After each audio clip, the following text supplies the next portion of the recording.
I'm Lindsay Juergens, and this is Leaders Like Us. We want to be sure to thank our series sponsor, JBS, for making this series possible. And today, I am so honored. You've heard of him, Chris Hochstetler with Stir Museum. Thank you so much for joining us today, Chris. Thank you for having me, Lindsay. Appreciate it. Absolutely. So I feel like I get to hear a lot about your story and a lot about STOR because one of Jessica Hendricks and my favorite things to do when introducing various program groups to what's happening, what's going on in Grand Island, is to take them to STOR. It's an honor to have, like I said, you here, but it's an honor to have you in this town and dedicated to this staple in our community. I would like to start, though, if you don't mind, just beginning with maybe some of your background for folks who don't know you. Well, yeah, I'll try to make it brief. Well, first of all, I was born and raised here in Grand Island. Took 34 years probably away, which I love hearing when people come home because I've experienced that too. You know, I avoided coming home actually for many years, and it's the best thing that I ever did was to come back to Grand Island about 4 years ago now. I was born to a homeless woman here in town, and that's been hard to talk about. She was a little bit troubled, and we kind of bounced from place to place around town. A lot of times we just lived in our car, and had some great mentors along the way who, encouraged me to get an education, get out in the world, and I did, and I'm very fortunate for that. And all of those mentors were folks from Grand Island, so it's good to be back. Yeah, and I think that it's really interesting that you spoke recently, and this was something that I didn't hear until just the last time that we took a class through STOR, and you shared with that class about the particular mentor that said, hey, you need to get an education, and I think you had gone into the Army. Can you talk a little bit about that piece of your history? I did, yeah. So Rod Shada was my high school counselor. He's no longer with us. He passed away, but Rod Shada had a way of working with kids that was kind of quiet, and I guess that was a time when counselors, had the luxury of actually pushing kids towards, college or to a career or something, and a lot of times counselors now, they deal with a lot of other issues too. Rod spent a lot of time with me saying, you did okay in school, you weren't stellar in school, but in order for you to rise above your circumstance, you really need to get an education. And he encouraged me to go in the military. So I went in the Army, and I spent just a little over 20 years. I retired from the Army. It was funny that, my first few years in the Army, Rod kept up with me, either through my mother or he would send me letters saying, hey, are you working on your education? It wasn't until about 3 or 4 years into the Army career that I said, this guy is not going to relent. And so I started to work on my education. I was able to get my undergraduate and my graduate degree while I was in the service. So. And I've never been in the military, but I have to assume leadership within the military and leadership over Stir Museum looks very different, but I also have to assume you've been able to transfer a lot of those skills. Would you talk a little bit about that, maybe the comparison and overlap of? Yeah, I mean, most everybody has somewhat of an understanding of what happens in the military, and it is leadership-based. I mean, the whole thing is leadership-based, but it's done in very intense ways. I chose to go into the Army in what was called combat arms. So I was a combat soldier, and then partially through my career I decided to go to the special operations side of things. And so there's some pretty intense scenarios there just all along. And regardless of what you choose to go into the military, it's all leadership based. They send you through a series of leadership schools, and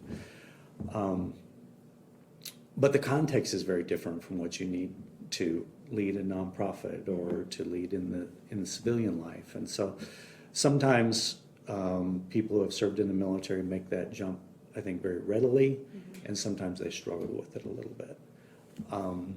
What I have found about leadership, and I actually employed this in my military career too, is you don't necessarily want to inspire and encourage people to do something extraordinary just because you wield some power over them, you know, by virtue of your rank or your position. Instead, there's other techniques that you can use to lead, and I have found that very, very beneficial in my nonprofit career, is just trying to bring out the best in people, inspire them to rise to challenges. And we all face those challenges, I think, and Stewart has been one of those places that we're faced with a lot of challenges. Right. And that actually leads me into my next question, because I was pretty moved recently about your transparency with the struggles that Stewart has been facing, and you know, and it's hard for me to wrap my head around it, because I look at it and I almost like look up to it and like what is going on? Like, it's so frustrating because, and it's not just Stewart. I mean, we've got global challenges that are impacting Stewart, obviously. Can you talk a little bit about your perception from your seat? Obviously, from that leadership role, you've got a lot of folks under your charge and a lot of individuals who come through those doors. I mean, what are you seeing?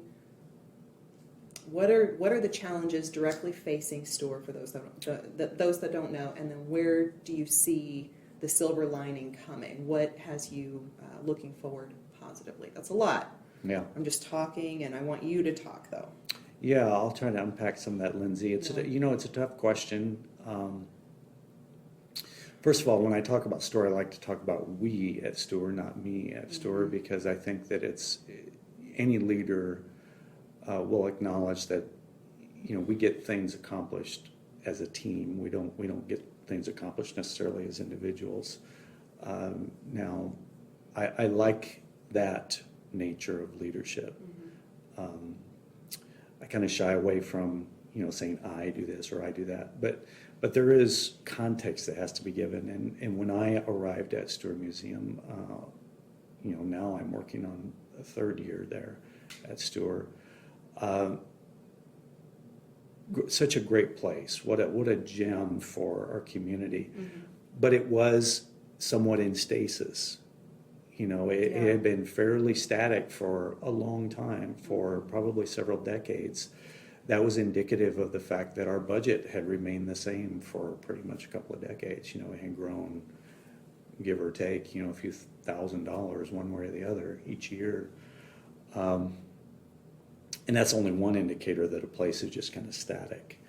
That's not to say that it wasn't good. It was very good. Yeah. But things change. You know, a gallon of paint costs more today than it did 20 years ago. You know, so you have to change with those times if you're going to grow. And really, what I wanted to see from Stewart Museum, and what we wanted to see as a team, as a leadership team there, was what we call managed growth.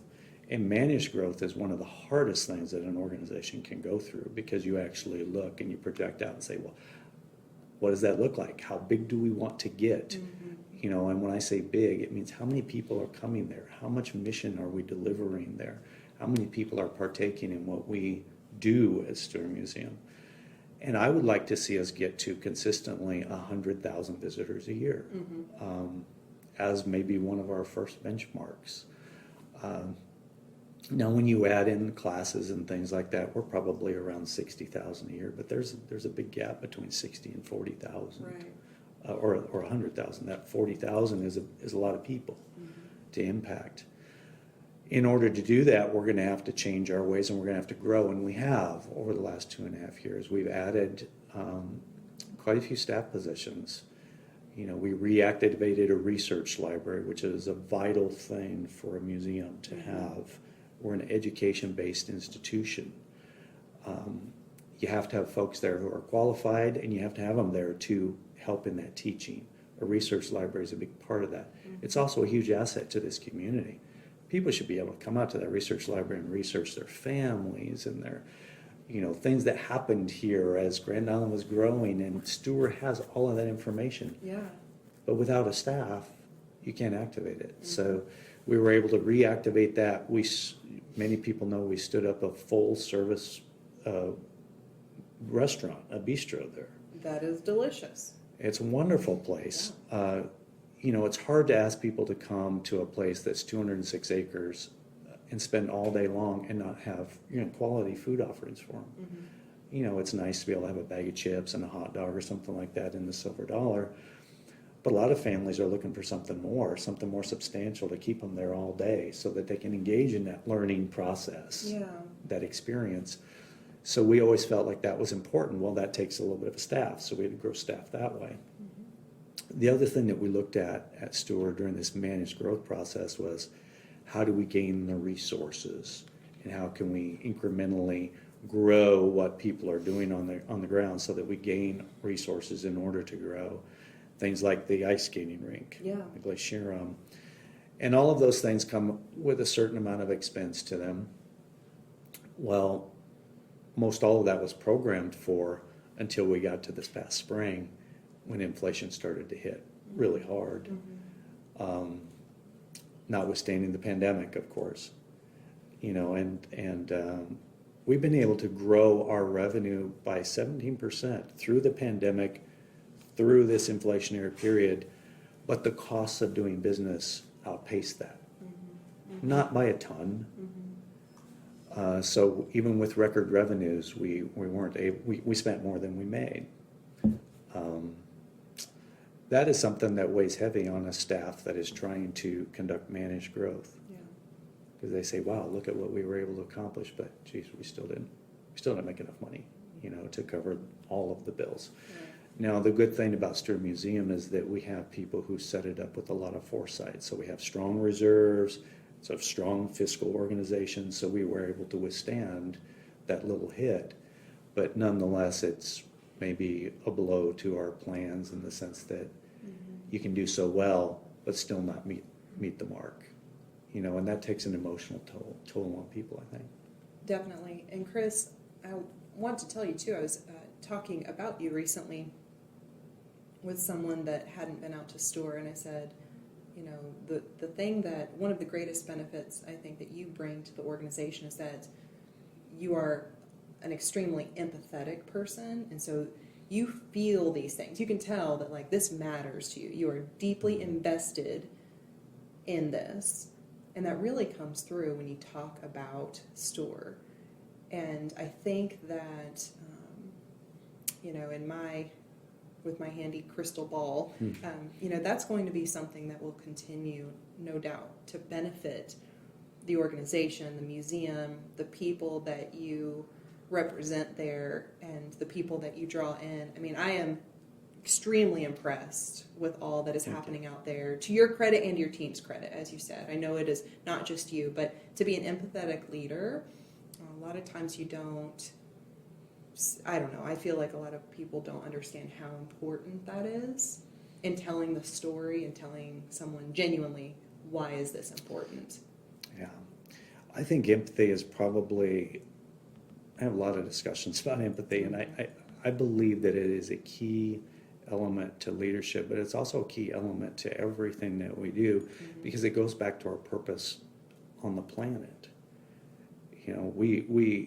We're locked in a struggle day to day as human beings. It's the struggle of, hey, I'm punching in, I'm punching out, I'm going to work, there has to be a purpose to what we do. Yeah. And for me personally, that purpose has to be more than financial.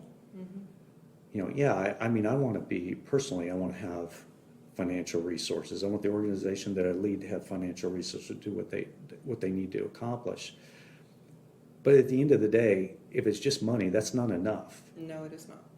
It's just not enough. As human beings, I believe our purpose on the planet is to elevate the human condition. In order to elevate the human condition, we have to be empathetic to others. We have to understand wherever others are coming from. And I use a lot of resources, I rely on a lot of resources to help me try to understand that a little bit better. I love Covey's stuff, 7 Habits of Highly Effective People. It's been around for 35 years, 36 years. There's elements of that book that are just precious, things like seeking to understand before being understood, those type of things. That doesn't mean you need to be a wishy-washy leader, but all of us are going through different things in our lives that impact our work, that impact how we interact with others. And if we discount that, I think we miss an opportunity to develop a human being to a higher purpose. Yeah. And I think that's important. And empathy is hard. It is hard. It's probably the hardest thing that we can deal with, because you have to be willing to set aside, your presuppositions and say, okay, let me look at it from this person's shoes. Right. And we don't always make the right decisions. But I will tell you that I said this morning. I don't believe that anybody wakes up in the morning as an employee and says, you know what, I'm going to go to work today and I'm just going to suck. Right. I'm going to do the worst possible job that I can. Mm-hmm. Nobody does that. Mm-hmm. It's things that get in the way that makes things happen. Mm-hmm. And we have to be willing to examine that as leaders if we're going to develop people. Yeah. And that's what this is all about. I really believe that in my heart. It's difficult. Mm-hmm. Well said. It is everything. I was speaking with Jessica recently kind of about that thing, and we both have a strong sense of the fact that when an individual, to your point, when an individual comes to work, they don't transform into work person. They have these lives, and it could be family illness, Mm-hmm. financial struggles. I have this spouse with all these issues. Your kids rest heavy on your heart every day you breathe. All of these things. You're still all of these things when you come to work. Now, you have your responsibilities and you have to take care of that. But I find it to be such an unrealistic perspective for folks to think that all of that has to be left outside of the entry doors to anywhere. It just doesn't make sense. And we don't have to want that consider either. that. And Yeah. we don't want that as leaders either, because it's those life experiences that makes you such a rich asset for Totally. an organization. And unique, and and bringing that different lens. I've had these challenges, so I can offer this solution. That's right. I find all of that to be so valuable. So do I. I know you do, and I appreciate that about you. Chris, you came back to Grand Island. Why did you come back to Grand Island? Well, I like to say, Kim Dinsdale asked me to come back to Grand Island, or to this area, and Kim's a hard lady to say no to, but she's a friend, and I think that she saw maybe there was a moment in time when I was in transition between leadership roles, and I think that she knew in her heart that I needed this perhaps more than Grand Island needed me. I had avoided coming back to Grand Island for many, many years. I could have come back. I maybe unconsciously avoided it because of my childhood. Yeah. I didn't think that there was anything here for me necessarily. There's a lot of memories that accompany, not necessarily good memories. There was good memories too, but there's memories that accompany a situation of being very, very poor and homeless.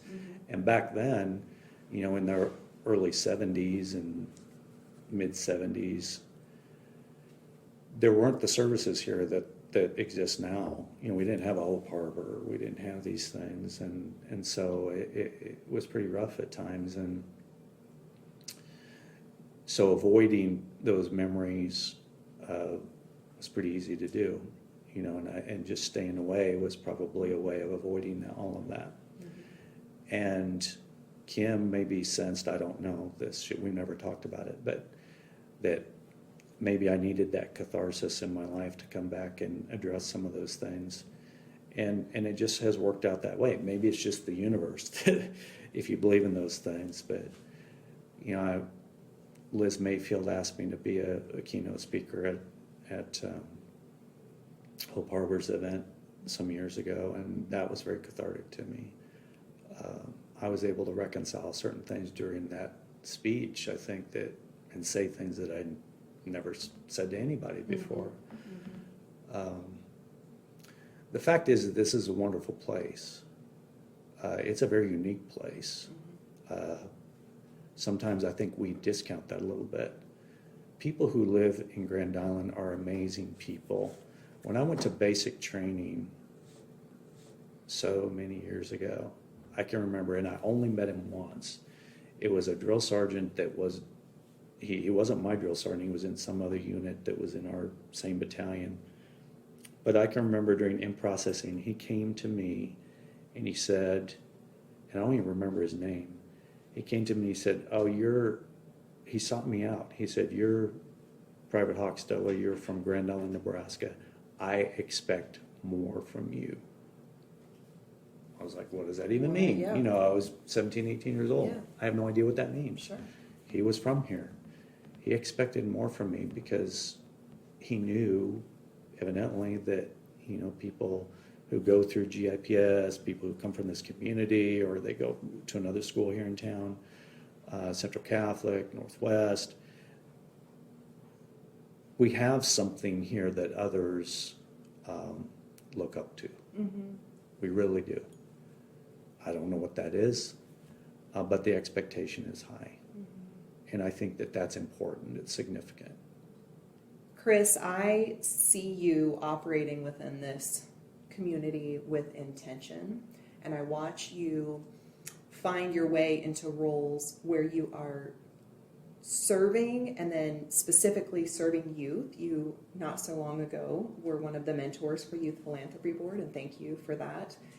I think that you set an immense example of what it means to not just talk about doing better in Grand Island and what we need and all of this. You get involved, and I'm so obsessed with people trying to find ways to support our youth, so thank you for that. Can you just talk a little bit about what sort of impact involvement can mean to your youth? Yeah, it's huge, particularly with young people. I think that leadership is not something to be coveted. It has to be shared. Mm-hmm. And leadership is an unknown, so sometimes we have trouble talking about and discussing it, particularly with our young people. You know, they think differently than us. As we get older, they communicate differently, all those things. But we have to get involved, and we have to share those stories of leadership. Mm-hmm. And we have to develop young leaders. And I think that organizations like Leadership Tomorrow, individuals, we need to support that. And individuals who go out and they mentor our youth leaders. It's critical to the development of a community, but more importantly, it goes back to that human purpose, mm-hmm. why we're here. None of this knowledge, experience, all of those things that are so rich to all of our lives, none of that should be coveted. Yeah, right. It should be shared, and it should be shared freely and willfully, and we should seek out opportunities to do that. It will make our community so much more very vibrant than what it is already. And I believe that with all my heart. Yeah. And I think you're right about that. So thank you for not just stopping at the we should do that and doing something about it. Thank you. It's fantastic, and I appreciate you. I want to thank you, Chris, again for joining us for Leaders Like Us.